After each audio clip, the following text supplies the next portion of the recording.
ఉమ్మడి కడప జిల్లాలో 2 జెడ్పీటీసీ స్థానాలను కైవసం చేసుకుంది. అయితే బద్వేల్ నియోజకవర్గానికి సంబంధించిన తెలుగుదేశం పార్టీ ఇన్ఛార్జ్ రితీష్ రెడ్డి మనతో పాటు ఉన్నారు. అసలు ఈ ఘన విజయానికి గల కారణం ఏంటనేది రితీష్ రెడ్డి గారిని అడిగి తెలుసుకునే ప్రయత్నం చేద్దాం. నమస్తే సార్, చెప్పండి. అసలు కూటమి ప్రభుత్వం ఏర్పడి 1 ఇయర్ తర్వాత దాదాపు 30 సంవత్సరాలకు కంచుకోటగా ఉన్న పులివెందుల నియోజకవర్గంలోనే తెలుగుదేశం పార్టీ జెండా నాటింది.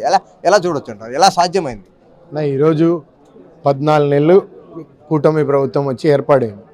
ఈరోజు ఈ తీర్పు కానీ ప్రజా తీర్పు కానీ మనందరం గౌరవించాల్సిన అవసరం ఉంది. ఎందుకంటే ఈరోజు సూపర్ 6 వల్ల సుపరిపాలన ఏ ఇంటికి పోయినా ఈ పథకాలు మాకు వచ్చినాయి. ఒక పక్క సంక్షేమం మరియు అభివృద్ధి. రాష్ట్రం విభజించిన తర్వాత అప్పుడున్న కొన్ని కార్యక్రమాలు చేయలేనటువంటి ఇప్పుడు మనం చేయాల్సిన అవసరం ఉంది.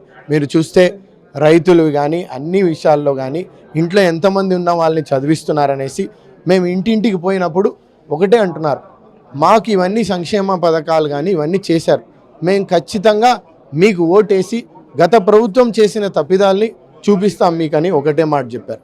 అదేవిధంగా మీరందరూ చూసింటే ఈరోజు వాళ్ళ ద్వంద్వ వైఖరి పోవాల్సిన అవసరం ఉంది. ఎందుకంటే మీరు చూస్తే ఇప్పుడు మనం బై ఎలక్షన్ లాగా ఇది చూస్తే దాంట్లో రీపోల్ అడిగారు, మళ్ళీ చూస్తే ప్రజాపోల్ అయింది. దీన్ని ప్రజాపోల్ అని ఎందుకు అనుకొని వీళ్ళు స్వాగతించారని నేను ఒకటి కోరుతున్నా. ఎందుకంటే ప్రజలు ఇచ్చిన తీర్పు 11 స్థానాలకి వీళ్ళు తక్కువైనారు. తర్వాత ఎక్కడ చూసినా నామినేషన్లు కూడా అది ముక్కుసూటిగా పెట్టుకున్నారో తెలియదు వాళ్ళకి.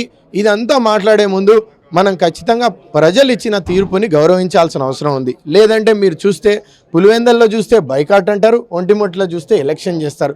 వాళ్ళకి ఒక క్లారిటీ లేదు. దీని మీద కూర్చోవాల్సిన అవసరం ఉంది. నేను నిన్న చూస్తే బద్వేల్ నుంచి ఎమ్మెల్సీ కూడా మాట్లాడుతున్నాడు. ఏమని మాట్లాడుతున్నారు? ఒంటిమిట్టలో చూస్తే ఈ ఎలక్షన్ ఇదెట్లండి అదెట్లండి అని అవాక్కు చవాకులు అవుతున్నారు. కానీ మీకు గతంలో చేసిన లోకల్ బాడీ ఎలక్షన్లు గుర్తు రావట్లేదా? లేదంటే బద్వేల్లో బై ఎలక్షన్ చేసినారు.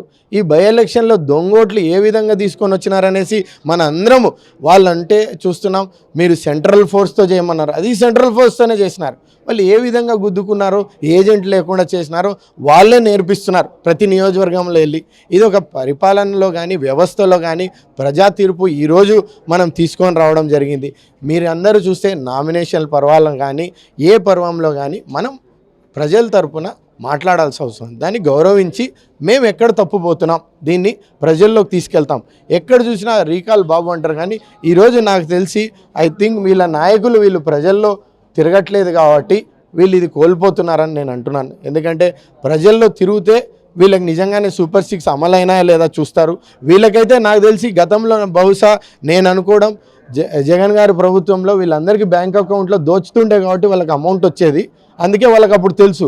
ఇప్పుడు అకౌంట్ నెంబర్లు తీసేసినట్టున్నారు వీళ్ళకి. ఎలక్షన్లో కానీ ఎక్కడైనా చూసి ఈ సరకంగా అమలు పెరుస్తున్నాం కాబట్టి వాళ్ళకి మాకు రావట్లేదు అంటున్నారు. అది ఒకటే నేను చెప్పాను. అయితే ప్రధానంగా చూడొచ్చు సార్, జెడ్పీటీసీ ఉప ఎన్నికలు మొదలైనప్పటి నుంచి గత నెల 19వ తేదీ నామినేషన్ షెడ్యూల్ విడుదలైనప్పటి నుంచి కూటమి నేతలు వైఎస్ఆర్ కాంగ్రెస్ పార్టీకి చెందిన నేతల్ని భయాందోళనకు గురి చేస్తూ కూటమి నేతలు ఈరోజు గెలుపొందారని చెప్పి కొంతమంది వైసీపీ నేతలు ఆరోపిస్తున్నారు. ఎలా చూడొచ్చు అంటారు? ఇప్పుడు భయాందోళన గురించి అనుకుంటే 14 నెలలు అవసరం లేదన్న. ఈరోజు ఎలక్షన్ కోసమే చూపించని అవసరం లే. ఈ 14 నెలలుగా చూపించండొచ్చు. ఇంతకుముందు అయితే నాకైతే బాగా గుర్తు, రాష్ట్రం అంతా ఎలక్షన్లు వదిలేస్తే అసలు నామినేషన్ దగ్గర కూడా పోయే పరిస్థితి లేదు.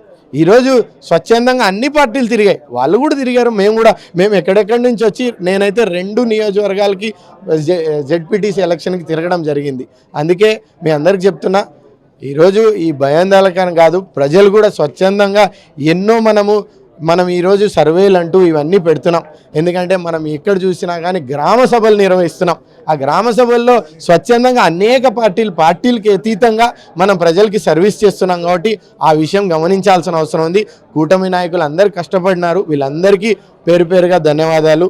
ఈరోజు తీసుకెళ్ళినారు, ప్రజలందరూ గమనించి ముందుకెళ్లాలని నేను కోరుతున్నాను. సార్, ఫైనల్గా బద్వేల్ నియోజకవర్గంలో గత వైఎస్ఆర్ కాంగ్రెస్ పార్టీ 5 సంవత్సరాల పాలనలో దాదాపు కొన్ని వందల ప్రభుత్వ భూములను ఆక్యుపై చేశారు. వైసీపీ నేతలకు సంబంధించిన ఒక పెద్ద నేత పేరు కూడా బయటకు వస్తుంది.